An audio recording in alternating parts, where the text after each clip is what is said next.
নমস্কার বন্ধুরা, চলে আসলাম প্রেমার লাইফস্টাইলে আর একটা ব্লগ নিয়ে।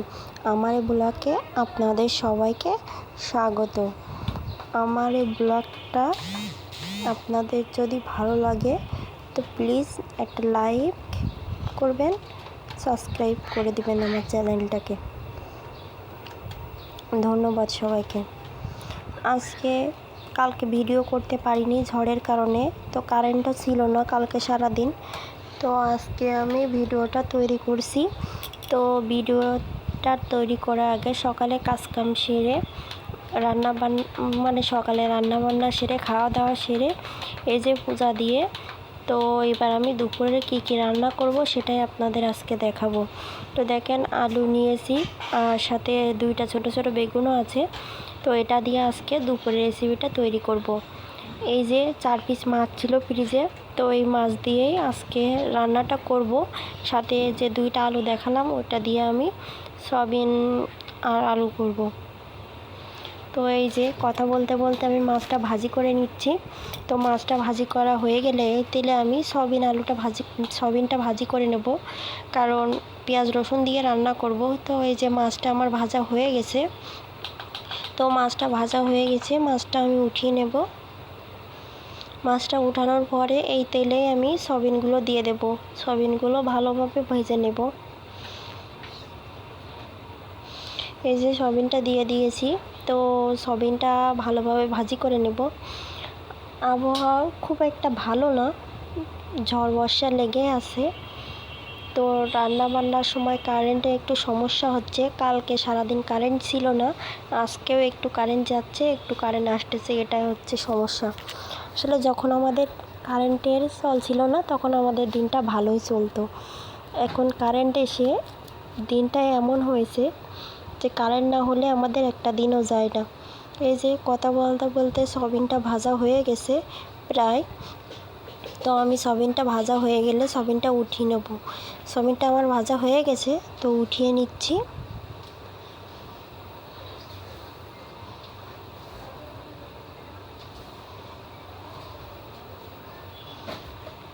সয়াবিনটা উঠিয়ে নিচ্ছি। তো সয়াবিনটা আমার উঠানো হয়ে গেছে।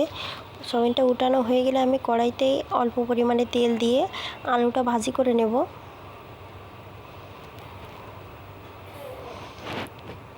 এই যে তেলটা দিয়ে দিয়েছি, তো এবার আলুটা ভাজি করে নেব।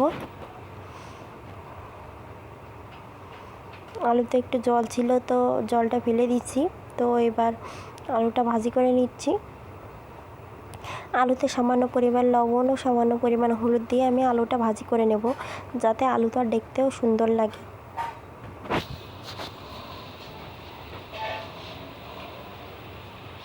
এই যে অল্প পরিমাণ লবণ দিয়ে দিয়েছি। তো লবণ দিয়ে নাড়াচাড়া করে একটু হলুদ দিয়ে ভাজি করে নেব।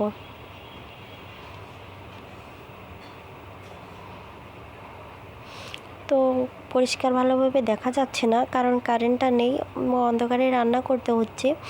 জানি না কারেন্টটা কখন আসবে। এই যে অল্প পরিমাণে হলুদ দিয়ে আমি এটাকে ভাজি করে নেব।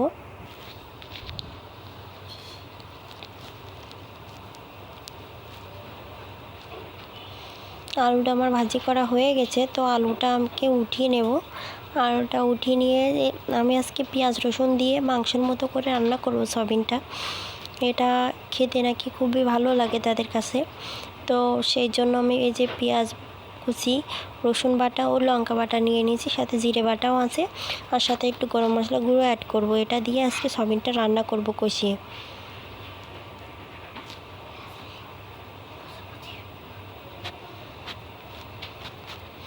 এই যে কড়াইতে তেল দিয়ে দিয়েছি, তো তেলের সাথে পেঁয়াজ কুচিগুলো ছেড়ে দিলাম। আমি সারাদিনে যে কাজগুলো করি সেটা তো সময় পাই না ব্লগ করার, তো যেটুকু সময় পাই সেটুকু সময়ে ব্লগটা তৈরি করি। এই যে পেঁয়াজটা দিয়ে দিলাম, পরে রসুনটা দিয়ে ভাজা ভাজা করে এবার আমি কাঁচা লঙ্কা বেটে রাখছিলাম সেটা দিয়ে দেব। পেঁয়াজ রসুনটা ভাজা ভাজা হয়ে গেলে কাঁচা লঙ্কা যে বেটে রাখছিলাম সেটা দিয়ে দেব। এই যে কাঁচা লঙ্কাটা দিয়ে দিয়েছি। তো কাঁচা লঙ্কাটা দেওয়া হয়ে গেলে আর একটু ভাজি করে নিব। ভাজি করে নিয়ে আমি কড়াইতে লবণ, হলুদ ও জিরে বাটা দিয়ে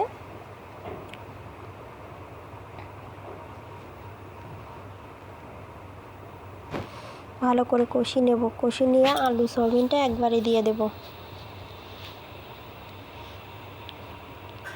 রান্না করতে কোনো আলস্য লাগে না, কারণ রান্নাটা আমি খুব ভালো লাগে রান্না করতে।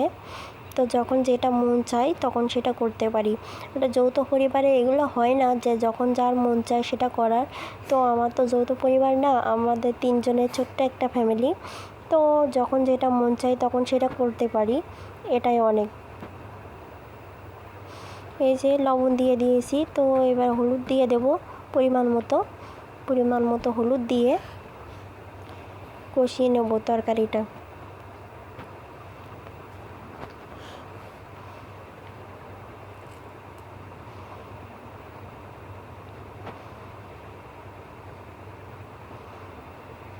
এই যে অল্প একটু জিরে বাটা দিলাম, আর কিছুটা জিরে বাটা রাখছি, পরে গরম মশলা গুঁড়ো যখন দেব তখন ওর সাথে গুলে দিয়ে দেব। এবার আমি আলু আর যে সয়াবিনটা ভেজে রাখছিলাম সেটা দিয়ে কিছু সময় কষিয়ে নেব।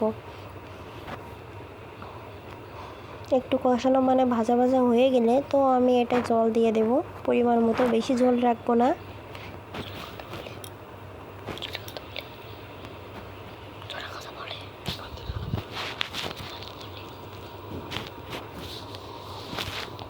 তো সয়াবিনটাকে ভালোভাবে কষিয়ে নিচ্ছি।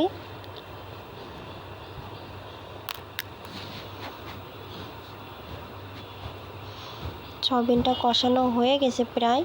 তো সয়াবিনটা কষানো হয়ে গেলে আমি পরিমাণ মতো জল দিয়ে দেব। আসলে নিজের সংসারের কাজ তো নিজেকেই করতে হবে, কেউ আসবে না হেল্প করতে। তো স্বামী তো ব্যস্ত মানুষ, ডিউটি করে, তো সেই ক্ষেত্রে হেল্প করতে পারে না, তো নিজেকেই করতে হয়। আস্তে ধীরে নিজেকেই সব কাজগুলো গুছিয়ে করতে হয়, কারণ ছোটো ছেলেও করে দিতে পারে না। তো দেখেন সয়াবিনটা আমার কষানো হয়ে গেছিলো, তো আমি এতে পরিমাণ মতো জল অ্যাড করে দিচ্ছি।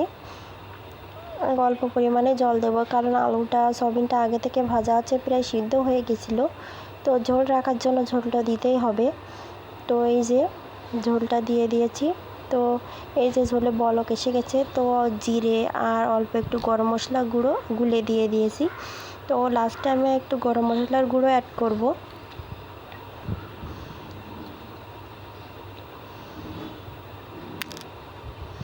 এই যে এবার নাড়াচাড়া করে আমি এটাকে আর একটু সময় রান্না করব। এই আলুটা সিদ্ধ হয়ে গেছে।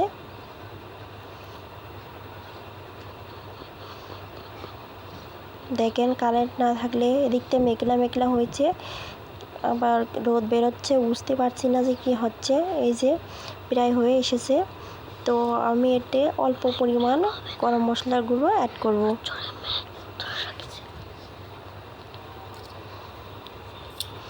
অল্প পরিমাণে গরম মশলা গুঁড়ো অ্যাড করেছি। তো আপনারা চেষ্টা করলে এটা একটু চিনিও দিতে পারবেন, কারণ চিনি দিলে টেস্টটা আরও সুন্দর লাগে।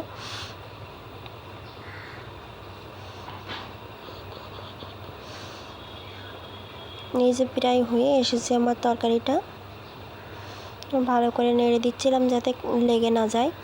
তো তরকারিটা রান্না বসে এদিকে দেখেন বাইরের আবহাওয়া মেঘলা হচ্ছে, আবার রোদ্দুর বেড়েছে, বুঝতে পারছি না যে কি হচ্ছে। কিছু জামা কাপড় ছিল সেগুলো কেচে দিয়েছিলাম, তো আগের দিনে কিছু কাচছিলাম সেগুলো শুকায় নাই ঝড় বৃষ্টির কারণে, তো সেগুলো ঘরে মেলে দেওয়া আছে। আর কিছুটা বাকি ছিল সেগুলো আজকে দিয়ে দিলাম, দেখি কি অবস্থা হয়।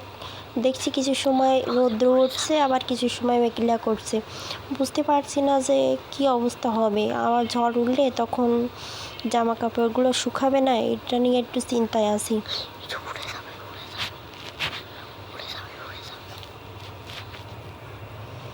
এই যে দেখেন এবার রান্নাটা আমার হয়ে গেছে, তো এটা নামিয়ে নিয়েছি। দেখেন কালারটা কত সুন্দর আসছে। এটা কাঁচা জাল দিয়ে রান্না করছি, তো কালারটা এত সুন্দর আসছে। তো আমি আরেকটা রান্নায় চলে যাব। এই যে কড়াইতে তেল দিয়ে দিয়েছি, তো এটা গোটা জিরে ফোড়ন দিলাম। গোটা জিরে ফোড়ন দিয়ে বেগুন, আলু, কাঁচা লঙ্কা কেটে রাখছিলাম সেটা দিয়ে কষিয়ে নেব। সাথে পরিমাণ মতো লবণ আর পরিমাণ মতো হলুদ দিয়ে ভালো করে ভাজা ভাজা করে নেব।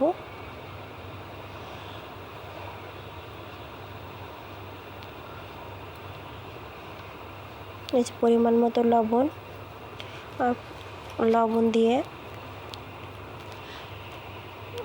পরিমাণ মতো হলুদ দিয়ে আমি ভালো করে কষিয়ে নেব।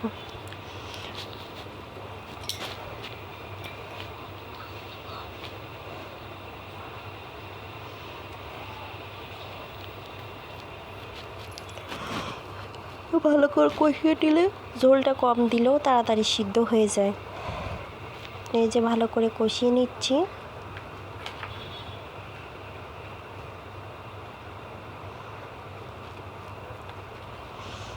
ভালো করে কষিয়ে নেওয়ার পর আমি একটু ঢাকা দিয়ে দেব, যাতে দমে একটু সিদ্ধ হয়ে যায়। তো ঢাকা খুলে আর একটু নাড়াচাড়া করে দিব, দেখবো যে কতদূর কী হয়েছে।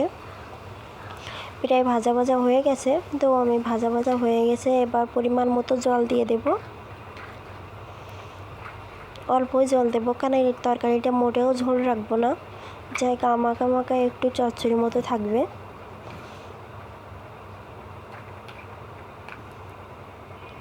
মেঘলা হয়ে এসেছে, এই জন্য কড়ার ভিতরে কিছুই দেখা যাচ্ছে না।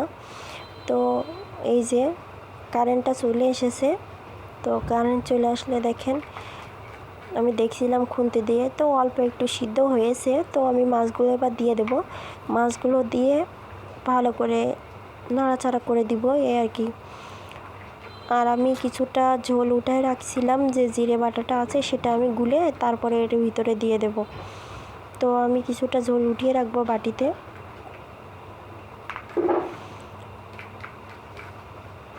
যাতে জিরাটা গুলে নিতে পারি। তো আমি প্রত্যেক দিনই একই কাজ করি, আমার যেন ভালো লাগে এই কাজটা করতে। তরকারির ঝোল উঠে যে জিরে বাটাটা গুলে নিতে আমার ভালোই লাগে। তো এবার আমি ঢাকা দিয়ে দিলাম। তো ঢাকা খুলে দেখেন এবার কালারটা কত সুন্দর দেখা যাচ্ছে, তরকারির কালারটা কত সুন্দর। আসলে রান্না জানলে যে কোনো রান্নাই ভালো লাগে। আমি যে কোনো কিছু রান্না করি তো আমার পরিবার সেটা তৃপ্তি করে খায়, যে ভগবানের অশেষ ধন্যবাদ যে রান্না করার এটা পেয়েছি। এই যে কথা বলে রাখছিলাম সেটা দিয়ে দিয়েছি। তো দিয়ে এটা একটু ঢাকা দিয়ে দেব, যাতে ঝোলটা টেনে যায়। আর শুকনো শুকনো আলুটাও সিদ্ধ হয়ে গেছে।